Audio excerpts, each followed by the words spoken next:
Please please please మీరు కూర్చోండి. గౌరవనీయులు స్పీకర్ గారు, మీరంటే మాకు చాలా గౌరవము. సభ రికార్డులు ఒకసారి వెరిఫై చేయండి please. Verify the records of this house.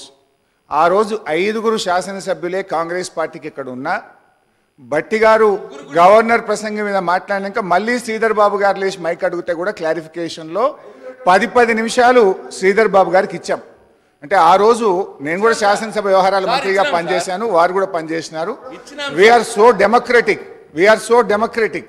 5గురు సభ్యులున్న బట్టి గారు గంటన్నర మాట్లాడినరు, తర్వాత శ్రీధర్ బాబు గారు 10 నిమిషాలు మాట్లాడితే కూడా క్లారిఫికేషన్లో సమయం ఇచ్చినటువంటి నేపథ్యం ఈ సభకు ఉన్నది. అయితే ఇప్పటిదాకా ముఖ్యమంత్రి గారు మేము చాలా ప్రజాస్వామ్యము, మేమేదో ఇనుప గోడలు పలగొట్టినాము, మేము ప్రతిపక్షాలకు ఎంత టైం అయినా ఇస్తామని మాట్లాడిండ్రు. ఇప్పుడు మాటలు కోటలు దాటుతున్నాయి కానీ చేతలు గడప దాటని పరిస్థితి. ఇది మొదటి సభ, మొదటి గవర్నర్ ప్రసంగము. ఇప్పుడే మీరు మా గొంతు నొక్కితే ఇక రేపు మాత్రం మీరు మాకు ఎట్లా న్యాయం చేస్తారని భావించాలి అధ్యక్ష.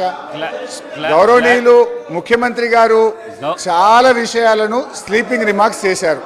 నేను మధ్యలో లేచి పాయింట్ ఆఫ్ ఆర్డర్ లేవనెత్తిన, క్లారిఫికేషన్ అడిగే ప్రయత్నం చేసిన. మీరేమన్నారు? ముఖ్యమంత్రి గారు సభానాయకుడు మాట్లాడిన తర్వాత మీకు క్లారిఫికేషన్ కు ఎంత సమయమైనా ఇస్తాము అన్నారు. నేను అప్పుడే పాయింట్ ఆఫ్ ఆర్డర్ లేవనెత్తితే కూడా మీరు కనీసం మా వైపు చూడకుండా వారు అయిపోయిన తర్వాత ఇస్తా అన్నారు. So he made lot of sleeping remarks. So I need to clarify, I need to set right the records. నేను వారిలాగా స్లీపింగ్ రిమార్క్స్ చేయదలుచుకోలేదు. మేము వారికి హుందాతనం లేకపోయినా, సభానాయకుడిగా వారు హుందాగా ఉండకపోయినా, ఒక సీనియర్ శాసనసభ్యుడిగా 7 సార్లు ఎమ్మెల్యేగా గెలిచి సభలో ఉన్న ఒక సభ్యుడిగా మేము బాధ్యతగానే మాట్లాడతాము. సభ యొక్క రికార్డును మేము సెటరైట్ చేసే ప్రయత్నం చేస్తే తప్ప వారిలాగా నేను రిమార్క్స్ చేయదలుచుకోలేదు. దయచేసి, ఎందుకంటే వారు గంటన్నర సేపట్లో మా పార్టీ మీద, మా పాలన మీద ఇష్టం వచ్చినట్టుగా మాట్లాడింది కనుక మినిమం 15 నిమిషాల సమయం ఇవ్వాలని మిమ్మల్ని కోరుతూ ఐఎమ్ స్టార్టింగ్. అధ్యక్ష, ఈరోజు నువ్వు ఎంత లేచినా నీకు మంత్రి పదవి రాదులే అన్న.